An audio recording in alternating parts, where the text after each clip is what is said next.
आज हम गोविंद पारिक का थर्ड पेज करेंगे। तो सबसे पहले इसमें नपुंसक के भेद।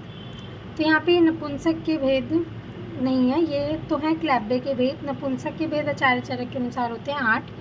तो चरक के अनुसार क्लैब्बे के भेद कितने हैं? 4। ध्वज उपघात, बीज उपघात, वृद्धावस्थाजन्य और शुक्रजन्य। ठीक है, क्लैब्बे के हैं।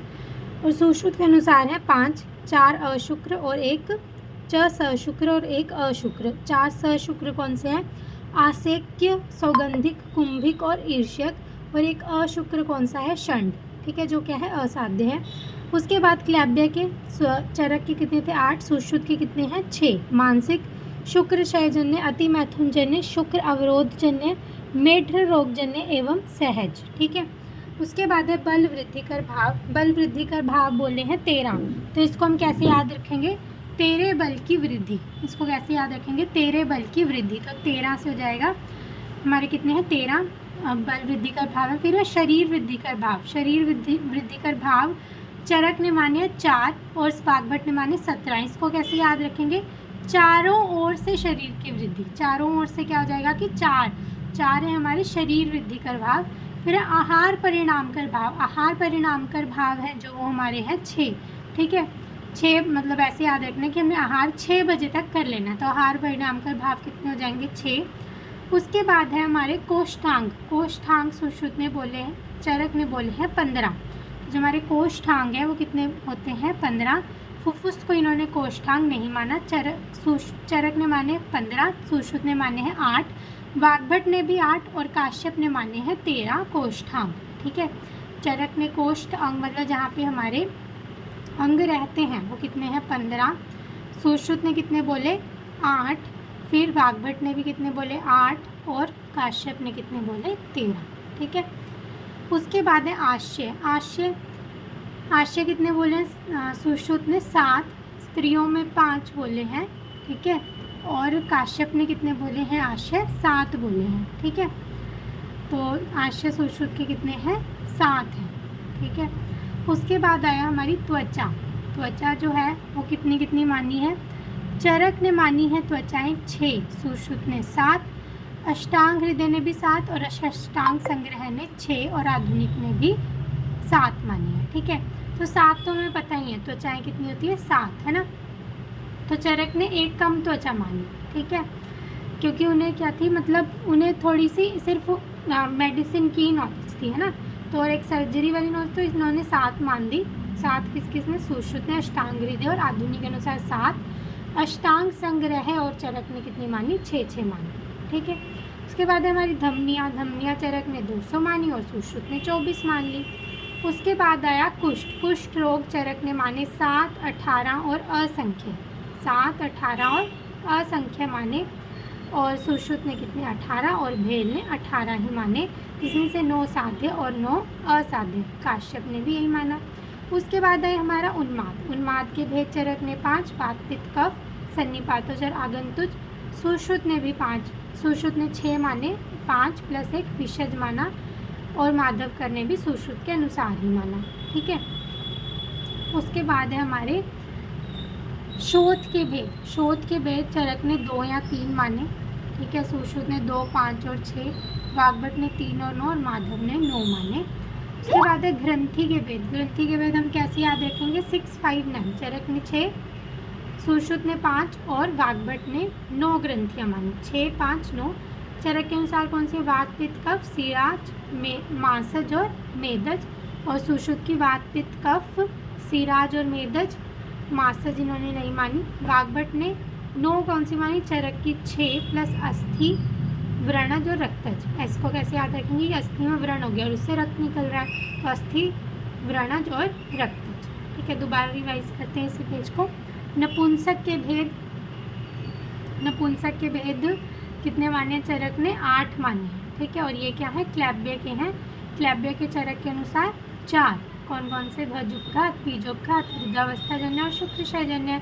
और सुश्रुत के अनुसार हो जाते हैं 5, 4 सशुक्र और 1 अशुक्र। फिर क्लैब्बे के भेद चरक के अनुसार तो हमें पता ही है 4 हैं, और सुश्रुत के अनुसार कितने हो गए थे हमारे? क्लैब्बे के 6 भेद हो गए। उसके बाद बल वृद्धि कर भाव 13, शरीर वृद्धि कर भाव हमारे 4, आहार परिणाम कर भाव 6। फिर कोष्ठांग कितने हैं 15 है चरक के, और सुश्रुत के हो जाएंगे 8 और काश्यप के सुश्रुत और वाग्भट के 8 और काश्यप के 13।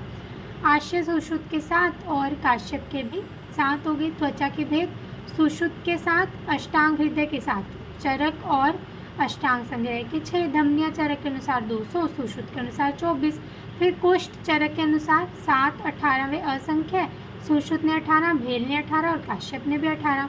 फिर उन्माद के भेद चरक के अनुसार 5, वात पित्त कफ सन्निपातज और आगंतुक, सुश्रुत ने एक ऐड कर दिया विषजन उन्माद, और माधव ने भी सुश्रुत के जैसा ही माना। उसके बाद ग्रंथि के भेद 6, 5, 9, चरक के अनुसार 6 ग्रंथियाँ वात पित्त कफ सिराज मासज और मेदज, और सुश्रुत ने मानी 5, मासज नहीं मानी, और वाग्भट ने चरक की 6 और ऐड क्या की अस्थि व्रणज और रक्तज। आगे देखते हैं नेक्स्ट पेज।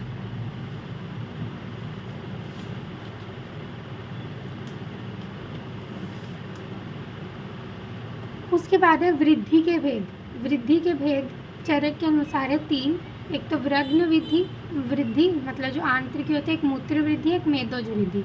सुश्रुत ने मानी है वृद्धि 7, ठीक है, सुश्रुत ने और माधव वाग्भट और षाडंगर ने, ठीक है, कितनी मानी 7। उसके बाद है शलीपद रोग जो है वो चरक के अनुसार 1 ही होता है, सुश्रुत के अनुसार और माधव वाग्भट और षाडंगर सबके अनुसार 3, ठीक है।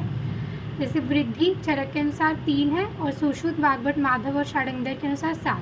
फिर शलीपद चरक के अनुसार 1 है और सुश्रुत माधव वाग्भट और षाडंगर के अनुसार 3 है, ठीक है। उसके बाद है भगंदर में चरक ने वर्णन तो किया लेकिन भेद वर्णित नहीं किए। सुश्रुत ने 5 भगंदर माने, वाग्भट ने कितने माने 8 माने, ठीक है, और हमारे षाडंगर ने भी 8 ही माने हैं, ठीक है। उसके बाद है अर्श के भेद चरक ने 2 माने, शुष्क और आर्द्र अर्श, और यहाँ फिर सहज और उत्तर कालज, और सुश्रुत ने चरक ने तो 2 ही माने, सुश्रुत ने कितने माने 6 बोले, ठीक है। संसर्गज अर्श और द्वंद्वज अर्श के 6 भेद मान लिए इन्होंने, ठीक है, मतलब सुश्रुत ने 6 माने और चरक ने 2 ही माने। फिर अर्श के दुष्य चरक ने 3 बोले, इसको कैसे याद रखेंगे, ममता मता, तो मेद मास और त्वक यही वाग्भट और माधव ने माना है। सुश्रुत ने 2 ही माने, त्वक और मांस, ठीक है, त्वचा इन्होंने नहीं मानी। इसके बाद है हमारा पांडु के भेद चरक के अनुसार कितने हैं 5, वात पित्त कफ सन्निपातज और मृतिका भक्षण जन्य। सुश्रुत के अनुसार है 4, पानकी लाद्रक अलसाख्य और पांडु के पर्याय बताए हैं, और वैसे इन्होंने भेद कितने बोले हैं 4 ही पर्याय हैं। माधव ने चरक के अनुसार ही 5 बोले और हारित ने चरक के 5, 2 कामला और 1 हलीमक बोला है, ठीक है। हारित संहिता में भी हम पढ़ेंगे कि इन्होंने पांडु के भेद 4-5 तो चरक वाले बोले, 2 कामला और 1 हलीमक भी बोला। फिर उसके बाद है कामला के दुष्य चरक के अनुसार है रक्त और मांस, ठीक है, रक्त और मांस, और सुश्रुत के अनुसार केवल रक्त, ठीक है। चरक को कामला रक्त और मांस दोनों में और सुश्रुत को केवल रक्त में होता है। उसके बाद है हिक्का के वही चरक के अनुसार 5 भेद, सुश्रुत के अनुसार भी 5 भेद, लेकिन डिफरेंस क्या है भेदों के नामों का। अन्नजा व्यपेता शुद्रा महाहिका और गंभीरा है तो चरक की होगी, और सुश्रुत में बोला चरकोक्त व्यपेता के स्थान पर यमला को मानते हैं सुश्रुत, ठीक है।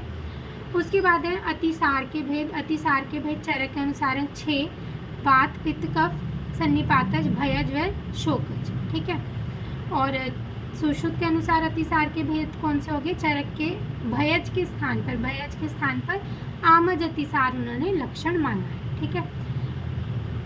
उनको क्या हो गया कि मतलब चरक को तो भय अतिसार किससे हुआ, भय से हुआ, लेकिन सुश्रुत को भय नहीं लगता था, उन्हें आम से हो जाता था, ठीक है, आम खाने से अतिसार हो जाता था, और चरक को भय से हो जाता था।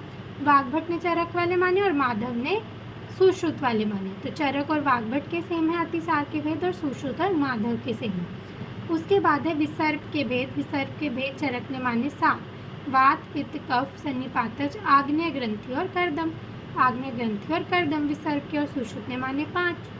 उसके बाद आई तृष्णा चरक ने मानी 5, वात पित्त आमज उपसर्गज और शयज, और सुश्रुत ने कितनी मानी 7, वात पित्त कफ आमज शतज शयज और भक्त निमित्त, ठीक है, खाना खाने से जो उत्पन्न होती है।